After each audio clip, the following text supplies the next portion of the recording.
तो आज हम 9th क्लास की गणित की वर्कशीट नंबर 29 करने वाले हैं।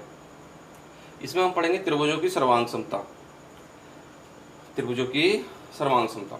तो आवश्यक पूर्व ज्ञान में त्रिभुजों की सर्वांग समता की समझ हमारे पास होनी चाहिए, जो कि हम जानते हैं कि त्रिभुज सर्वांग सम तब होते हैं, कुछ नियम होते हैं उसके, या तो तीनों भुजाएं बराबर हो जाएं, या फिर दो भुजा एक कोण, या फिर एक कोण दो भुजा, ठीक है, या फिर RHS से, यानी कि एक कर्ण और एक समकोण हो, एक कर्ण हो और एक भुजा हो। तो इन्हीं को हमें बारी बारी से पढ़ना है। वो कसौटियाँ हमें याद होनी चाहिए। 4 कसौटियाँ हैं, वो हमें दे रखी हैं। तो पहली कसौटी देखिए, भुजा भुजा भुजा, आपको स्क्रीन पे दिखाई दे रही होगी। अगर एक त्रिभुज की तीनों भुजाएं दूसरे त्रिभुज की तीनों भुजाओं के बराबर है, तो त्रिभुज क्या होंगे? सर्वांगसम होंगे। क्या होंगे जी? सर्वांगसम होंगे। कंडीशन क्या है वो हमें समझ लेते हैं। हमें दिखाई दे रही है कि ए बी जो भुजा है वो बराबर है किसके? पी क्यू के, ठीक है जी। और बी सी हमें बराबर दिखाई दे रहा है किसके? बी सी दिखाई दे रहा है हमें क्यू आर के। और ए सी दिखाई दे रहा है हमको किसके? P R. ठीक है, इस तरह से हमें तीन भुजाएं हमें बराबर दिखाई दे रही हैं कि इस त्रिभुज की ये वाली भुजा उसके बराबर, ये भुजा इसके बराबर और ये इसके बराबर। जब दिखाई दे रही है तो हम कह देंगे कि त्रिभुज ए बी सी सर्वांगसम होगा त्रिभुज पी क्यू आर। कैसे? भुजा भुजा भुजा से, यानी कि साइड साइड साइड से। अब देखिए, ये जो हमने लिखा है सर्वांगसम, उसमें क्या होना चाहिए? इसकी ए बी, इसकी शुरू के जो 2 पॉइंट है, इसके शुरू के 2 पॉइंट का ही बराबर होना चाहिए, है कि नहीं है जी। इसका बी सी, इसके बाद के 2 पॉइंट है तो उसके बाद के 2 पॉइंट क्यू आर के बराबर होना चाहिए। और इसका ए सी इसके पी आर के बराबर है या नहीं है? अगर ऐसा है तो त्रिभुज क्या है? ये सर्वांगसम है। मैं कभी भी इस पी क्यू आर तो मैं लिख सकता हूँ ए बी सी सर्वांगसम है पी क्यू आर, लेकिन मैं कहूँ कि जी ए बी सी सर्वांगसम हो जाएगा आर पी क्यू के या आर पी क्यू के, तो ये सर्वांगसम आर पी क्यू के, तो ये सर्वांगसम नहीं हो सकता, क्योंकि ए बी बराबर पी आर नहीं है। समझे? तो जिस तरह से साइड त्रिभुज लिखी के पॉइंट होंगे, उसी तरह से भुजाएं भी क्या होंगी? आपकी बराबर होना चाहिए। इसके शुरू की 2 हैं तो इसके शुरू के 2 ही बराबर होना चाहिए, बाद की 2 हैं तो बाद के 2 ही बराबर होना चाहिए। ठीक है जी, उम्मीद करते हैं आपको समझ में आ गया होगा। तो ये एक तरीका गलत है, आपको ऐसे ही लिखना पड़ेगा। ठीक है जी। आप दूसरा पॉइंट देखते हैं, दूसरे फिगर में उसने क्या कहा। दूसरी कसौटी आपको दिखाई दे रही होगी, भुजा कोण भुजा, यानी कि 2 भुजा बराबर होनी चाहिए और एक कोण बराबर होना चाहिए। जैसे कि आपको दिखाई दे रहा है कि एल एम बराबर दे रखी है उसकी ई एफ के, और एल एन बराबर दी है डी के। तो जो 2 भुजाएं बराबर दी हैं, उनके बीच का कोण ही बराबर होना चाहिए। उनके बीच का कोण ही बराबर होना चाहिए। क्या दे रखा है हमको जी? उसने हमें दिया कि एम एन बराबर है किसके जी? एफ ई के। एम एन बराबर है एफ ई के। और क्या दिया उसने जी? एल एन, और कोण एन बराबर है कोण ई के, ठीक है। और एल एन बराबर है डी एफ ई के। तो 2 भुजा बराबर और एक कोण बराबर है। तो त्रिभुज क्या लिख देंगे जी? त्रिभुज अगर मैं लिखूं एल एम एन, तो ये त्रिभुज सर्वांगसम होगा किसके? इस त्रिभुज के सर्वांगसम होगा त्रिभुज D F E K. L M sorry M N बराबर है किसके? एफ ई के, ठीक है। एन बराबर है कोण, एन बराबर है कोण ई के, ये भी ठीक है। और एल एन बराबर है डी ई के, ये भी ठीक है। तो ये लिखने का तरीका आपका क्या है जी?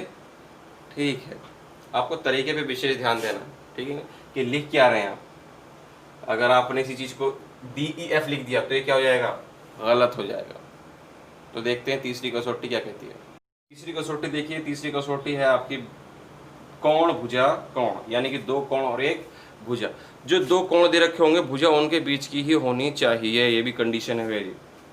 तो हम देखें इसमें क्या दे रखा है हमको कि कोण डी बराबर है हमारे कोण क्यू के, कोण और भुजा डी ई बराबर है भुजा क्यू आर के, और कोण ई बराबर है कोण आर के। ठीक है जी, 75-75 ऐसे है। ये दोनों 70-70, ये दोनों 75, और ये डी बराबर है क्यू आर।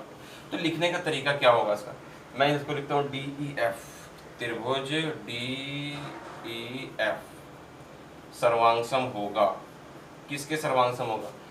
ये नहीं कि आप पी क्यू आर लिख दोगे, पी क्यू आर के सर्वांग नहीं हो सकता। ये क्यों नहीं हो सकता जी पी क्यू आर के समगम, क्योंकि इसने जो डी बराबर है वो किसके है, क्यू आर के, शुरुआती दो और लास्ट के दो। क्या ऐसा पॉसिबल है, ऐसा पॉसिबल नहीं है। तो कहाँ से लिखना पड़ेगा, डी बराबर है क्यू के, तो क्यू से आपको लिखना पड़ेगा क्यू आर कौन, क्यू आर पी, सॉरी त्रिभुज क्यू आर पी आपके सर्वांग में डी त्रिभुज डी एफ। देखिए इसके अंदर डी बराबर है क्यू के, क्लियर, और डी बराबर है क्यू आर के, क्लियर, और ई बीच वाला कौन, ई बराबर बीच वाले कौन आर, ठीक है।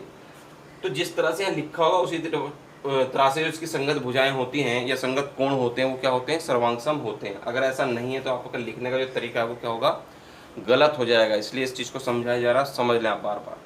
अब देखते हैं इसकी कसौटी नंबर 4 की कसौटी कहती है समकोण कर्ण भुजा, यानी कि एक समकोण होना चाहिए, एक 90 डिग्री का होना चाहिए, कर्ण होना चाहिए और एक भुजा होनी चाहिए, ठीक है जी। तो देखिए इसमें क्या है, हम देख रहे हैं सर पी क्यू बराबर है किसके, पी क्यू बराबर किसके जी, हमारे बी ए के, ठीक है जी, और क्यू आर बराबर किसके हमारे जी, उसमें ए सी के, और क्या दिया है जी हमको, कोण आर बराबर है कोण सी के, दोनों कितने के हैं जी, 90-90 के, ठीक है जी। इस तरह से एक हाइपोटेन्यूज यानी कि एक कर्ण और एक भुजा और एक कोण क्या हो गया, समकोण बराबर आ गए। तो त्रिभुज आपका किस तरह से लिखेंगे, पी क्यू आर। अगर मैंने त्रिभुज यहाँ से लिखा पी क्यू आर तो उसमें भी कहाँ से लिखेंगे, बी ए सी, सर्वांग होगा त्रिभुज बी ए सी के, कैसे, R H S, right angle, hypotenuse और साइड, इस तरह से इसे शॉर्ट में लिख देते हैं। यानी कि समकोण कर्ण भुजा, समकोण है एक कर्ण है और एक भुजा है, राइट एंगल है, हाइपोटेन्यूज और एक साइड है, ठीक है। लिखने का तरीका वही है, पी क्यू आर बी ए सी के बराबर होगा। अगर आपने इसको पी क्यू आर क्या लिख दिया, सर्वांग लिख दिया किसके, ए बी सी के, तो ये क्या हो जाएगा, आपका तरीका गलत हो जाएगा, मान्य नहीं होगा, आपको कोई नंबर नहीं मिलेगा। एक नंबर में आपसे क्वेश्चन पूछ सकता है, फिगर आपको बना के दे देगा, कह देगा इसमें से कौन सी कसौटी आपकी लग रही है या किसी कसौटी ये आरएचएस से किस तरह से समरूप है, तो आपको ये लिखना पड़ेगा ये, ठीक है। ये आपका गलत होगा अगर आप ए बी सी डायरेक्ट लिख देते हैं तो, ठीक है, क्योंकि इसके अंदर पी क्यू बराबर क्या दे रखा उसने, ए बी, पी क्यू बराबर ए बी, चलिए क्यू आर बराबर ए सी, इसके लास्ट के दो हैं, इसके क्या है, इसके पहला और तीसरे दो हैं, तो ये बराबर ऐसा नहीं हो सकता, इसलिए ये सही है और ये आपका क्या रहेगा, गलत रहेगा, ठीक है। ये तो इन चीज़ों का ध्यान रखना है आपको कि किस तरह से भुजाएं मुझे दे रखी हैं, कोण दे रखे हैं, उसी हिसाब से मैं क्या मानूँ, त्रिभुज को मुझे रखना पड़ेगा। तो अब अभ्यास के लिए एक प्रश्न दिया है, देखिए उसमें आपको सर्वांग ढूंढने, देखते हैं क्या कहता है प्रश्न। तो देखिए क्वेश्चन दे रखा आपको अभ्यास के लिए, कहता है नीचे दिए त्रिभुजों में से सर्वांग त्रिभुजों के जोड़ों को पहचान कर लिखें, ये भी बताएं कि आपने सर्वांग की किस कसौटी का उपयोग किया है।